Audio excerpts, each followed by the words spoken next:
Plus, right-wing extremists and now silenced on the Central Coast. But will local listeners put up a Action News reporter Reed Coleman takes a look at how the decision to pull certain kinds of programming has created its own talk.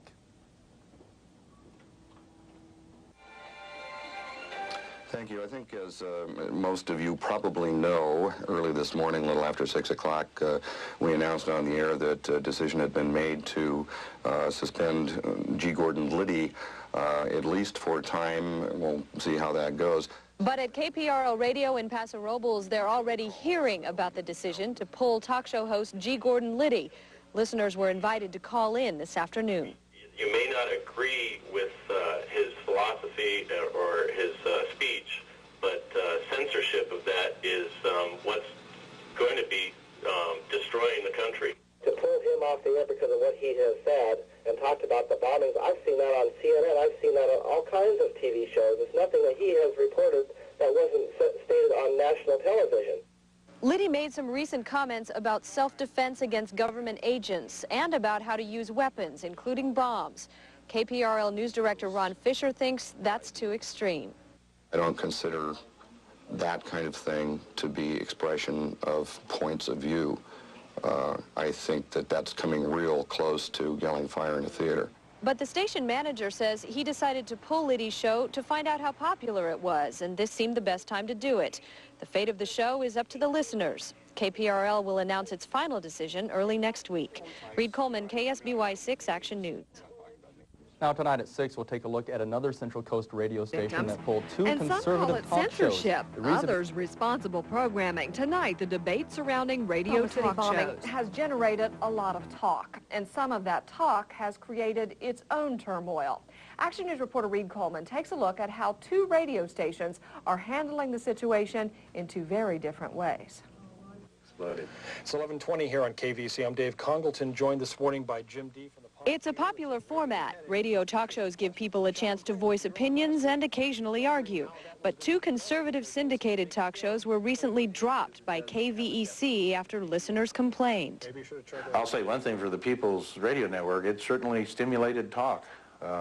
I've never in 35 years of broadcasting had that kind of overwhelming opposition to two programs. Clarkson says listeners protested some comments about the Oklahoma City bombing and the government's role in the investigation. The shows are off the local airwaves indefinitely. Okay, thanks for your call. I'm going to take one more and go to break. Hi, you're on the air. But at KPRL in Paso Robles, listeners are protesting the decision to temporarily pull a controversial program. The station stopped airing G. Gordon Liddy's talk show today. This after Liddy made some comments about self-defense against government agents.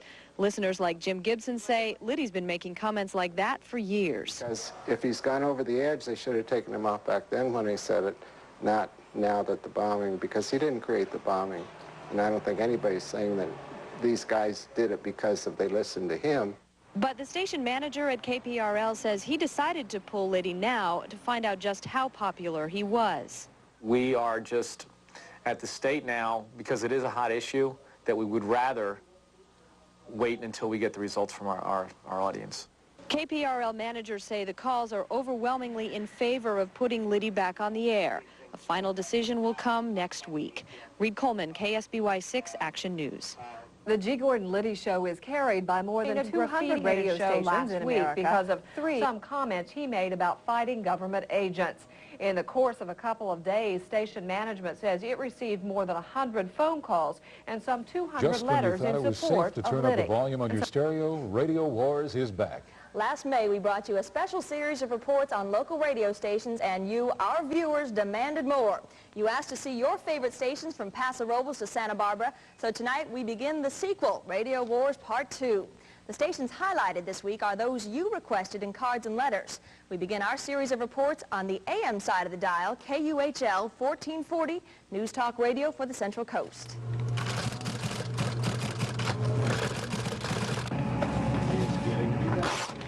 Get here at 5, then we trade stories with two other stations, make all the beat calls, call everybody up in the county that we can think of. Good morning, this is Tim Lewis at KUHL News. Is there anything to report on overnight? Oh boy, something on international trade. Oh, we have something about film production in Santa Barbara County.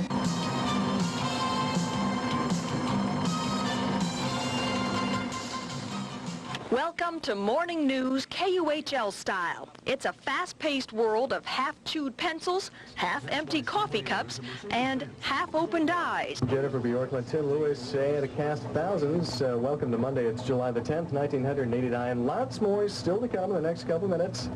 Here, the clock is king and each second accounted for. Within the course of an hour, this team of three will bring you the world in news, sports, and weather. And when the hour's over, they'll turn around and do it again.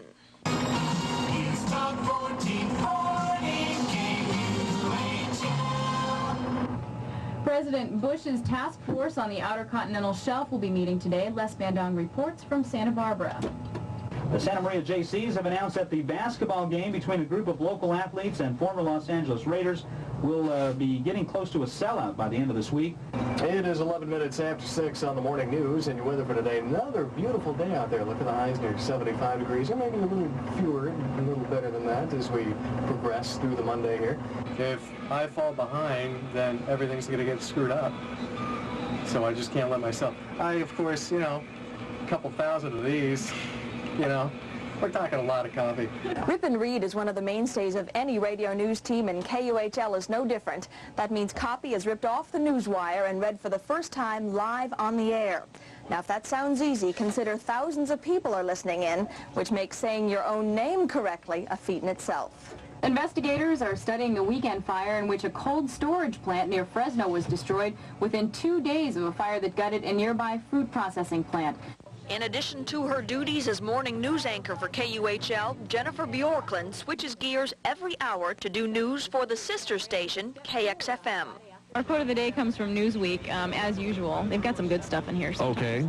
Ronald Reagan reflected on his tenure in the White House with, "You go to bed every night knowing there are things you're not aware of." That's probably a good one for President Reagan. Yeah, I like that one. You just kind of relax a little bit. You try to find lighthearted stories, kind of talk a little bit faster sometimes, and try to sound a little more hip, We do more with less. We don't have a large staff. We use all of the resources we possibly can. And they're doing it effectively. KUHL's target audience is adults 35 and over. Locally, they rank #1 with that group during the morning hours of 6 and 10. I'm just trying to be warm, fuzzy, and reliable, and trying to, people getting up, getting ready for work. And for 6 o'clock in the morning, they're an awfully cheerful group, which is more than I can say for JB. Well, you were chasing down those news hounds at the pre-dawn hours. That's right. Do you know what time the sun came up today? I watched it come up for the first time since the last Radio Just Wars. before 6 o'clock, so you must be exhausted. So do like so many others, take a little bit of a sleep during my during weather your segment. weather, you said. In Paso Robles, over the last, since Friday, the temperature has dropped, the high temperature has dropped 35 degrees from 112 Definitely still down is to hot 77. in Paso Don't Robles. get comfortable yet, Many though. people who live here tell me they like the heat. They just practice ways to stay cool, especially when the mercury rises. North County weather, sunny, another hot one today. North County highs topping the century mark, looking for 102 at least in Paso Robles. Hot today, even hotter yesterday. Candidates are starting to duke it out for your vote in November. While the presidential race will draw a lot of attention, one of the most important decisions voters face is who will run the local county government. That vote could change the community you live in. For folks from Atascadero to San Luis Obispo, the question is, do they want change? That's how reporter June Chan has a story. The campaign season is in full swing with politicians trying to drum up support. In Atascadero, rancher Mike Ryan tries to wrestle away David Blakely's job as 5th District Supervisor. My opponent can put on a good song and dance, but when the show's over, it's the same old David Blakely with his personal agenda and his lack of respect for you, the voter. I've worked extremely hard to meet with the members of the community, to get out among members of the community, to listen to their concerns, to help them with their problems. As challenger, Ryan attacked Blakely for not listening to constituents who disagree with him. The Conservative also went on the offensive against Blakely's handling of Prop 172 money for law enforcement. As your supervisor, I will spend tax dollars as to the intent of the people. And for approving a supervisor's 17.7% pay raise, which Blakely donates away. I have not taken the pay raise. I have frozen my salary of $43,000 a year. He says he'd like to take the $53,000 a year. Blakely defended his decisions on everything from the Highway 41 realignment to state water to the Title IX Animal Regulation Ordinance. But the issue that will most likely decide this election, the candidate's stance on how the county should grow. I think that my opponent would like to see much more subdivision and private property decisions being made out in the rural areas than I think would be necessary. I believe that there really is a difference between good growth and bad growth. He wants to, as a government, dictate where the growth is going to go and where it's going to be. We have private property owners who have private property rights, and they need to be able to exercise the private property rights that they have. Some in the audience said growth tops their list. The North County has a rural atmosphere, and I'm hoping that we can maintain that.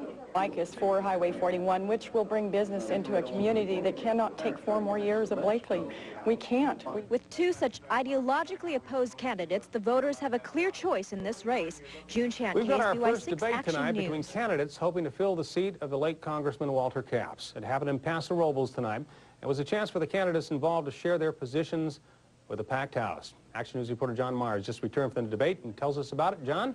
Well, John, it was indeed a packed house at the Paso Robles City Hall tonight as Republicans Brooks Firestone and Tom Bordenaro squared off on a number of issues and also a number of questions. Paso Robles was the scene of the season's first congressional debate, with only Republicans Tom Bordenaro and Brooks Firestone showing up. The two Republican assemblymen spent about an hour fielding questions, but the debate was less about what they disagree on and rather more on what they see the same. From gun control, I believe completely in the Second Amendment. It is part of our country. It is very important, and I defend this. I believe in the Second Amendment, and I've never seen where a law-abiding citizen has abused their right to keep and bear arms. To taxes. If I had my preferences, I'd like to just abolish the IRS and come up with a flat tax scheme. I would move toward a flat tax. The mortgage deduction, I think, is part of America and should be retained. To protecting the environment. The issue for the Central Coast is the balance of the economy and the environment. I believe that profits, jobs, and the environment go hand in hand. That's a sampling of some of the issues talked about. Also talked about tonight, health care and international trade. A lot of agreement between the two candidates. Of course, there are some disagreements between Firestone and Bordenaro, specifically on the issue of abortion, Firestone being pro-choice, Bordenaro being pro-life. But the big question that both men had tonight was, where was Lois Capps? Lois Capps, of course, as you know, is the Democratic candidate for the congressional seat from her late husband. Well, Capps was at the San Luis Obispo home of State Senator Jack O'Connell at a fundraising dinner that he had there tonight. Lois Capps said that she had that commitment earlier and could not go to the debate tonight, but she is interested in having a healthy debate among all the candidates. And again, she did remind everyone, as did Mr. Firestone and Mr. Bordenaro, that the election is only 33 days away, and they are compacting a lot of the issues only into a very small amount of time. So that's the story right now. John Myers reporting live in the newsroom. John, back to you. Okay, thank you so much, John, and I'm sure that we will see all three of those candidates together in the same forum sometime pretty soon. By the way, the last day to register to vote in this special election is on Monday. Bud McHale speaks about his future, a future that may include local politics. Tonight, Action News reporter Dan Tilken joins us in the newsroom with more on the former police chief's plans and his reflections on the past. Dan? Well, Carolyn, today McHale talked openly about Wednesday's settlement where he resigned and the city of Atascadero wiped out any charges of wrongdoing. And he talked about why he decided to end the fight. Now here's your host for this afternoon's Sound Off, Ron Fisher. The city of Atascadero has had one police chief since it incorporated. Bud McHale was the guest today on KPRL Radio, answering listeners' questions about his settlement with the city. I was beginning to be concerned about the stress that was brought upon my family, my wife, my daughter. I was concerned that, indeed, my bank account could be drained out before the entire process was over. And McHale was concerned that if he had gone ahead with an independent hearing, he may have found out the city is allowed to fire him for no reason at all, leaving him with nothing, or a fight that could last another year or more. McHale maintains his innocence, calling the charges against him a vendetta. As for his future, he may run for city council, county supervisor, state assembly, or other office. It's something that is beginning to appeal to me. Sure. We're not sure about that yet. I'm going to be thinking about all of those elected positions. Now, the former city manager and city attorney who McHale says were trying to get him have denied all along that it was a vendetta. From the newsroom, I'm Dan Tilken. Carolyn? And Bud McHale says if someone wanted him out of the way, that person should have waited until this January, because that's when he was planning to... talks openly about his ordeal with the city. Bud McHale tells why he resigned as police chief instead of fighting charges of wrongdoing all the way. Today, Action News reporter Dan Tilken talked with Mr. McHale about his future and his past. Dan joins us now in the San Luis Obispo newsroom with more on this story. Dan? John, the former police chief says he may have political aspirations for the future, but for now, he wants people to believe him about his past. Money, it was about my name that I had to recover, and I feel like I have. Bud McHale took his side of the story to the airwaves today, taking calls from listeners to KPRL Radio, hosted by Ron Fisher. How you're on here? It seems like once again it's a problem with the city of Atascadero not maybe thinking too far into its future. McHale says it was the future of his family which led him to settle his case with the city for $45,000. The stress was getting too much, and so were the legal bills. He was concerned that he could have ended up with nothing if an independent arbitrator ruled the city doesn't need a reason to fire him and not even have to prove charges of wrongdoing. Law throughout California and practice throughout California suggests that police chiefs are at will, meaning that if the council doesn't like the way the police chief parts his hair, then they can say bye-bye to him. McHale is gone from the post anyway. Now he tells Action News his future may include politics, perhaps running for city council, county supervisor, or state assembly. I may consider some of those options, and I don't know whether, you know, it's something that I could do successfully, but it's something that is beginning to appeal to me. Sure. We're not sure about that yet. I'm going to be thinking about all of those elected positions. If McHale does run for political office, he'll have to convince voters he didn't do anything wrong or it's not significant. McHale maintains all the charges against him were the product of a vendetta from the former city manager and former city attorney. But he believes his reputation is still mostly intact. If the police chief is truly doing his job, then he's going to annoy some people. There's no question about it. He's also going to make some friends, and I think I have more friends than enemies. The former city manager and city attorney who McHale says was trying to get rid of him have maintained all along that it was not a vendetta. From the newsroom, I'm Dan Tilken. John? Dan, if anybody wants to kind of find out for themselves and reach their own opinion about what may have happened, including those of us in the media, at least as far as getting information is concerned, is there a way we can do it now? Yes, McHale is inviting anyone who has any questions to come see documents and evidence that his campus collected that they were going to use in court. And on the other side, you should be encouraged to contact the Atascadero City Council members. Okay, thanks, Dan. Who does Mr. McHale think that he should replace? Who should replace him as chief? Well, he recommends Lieutenant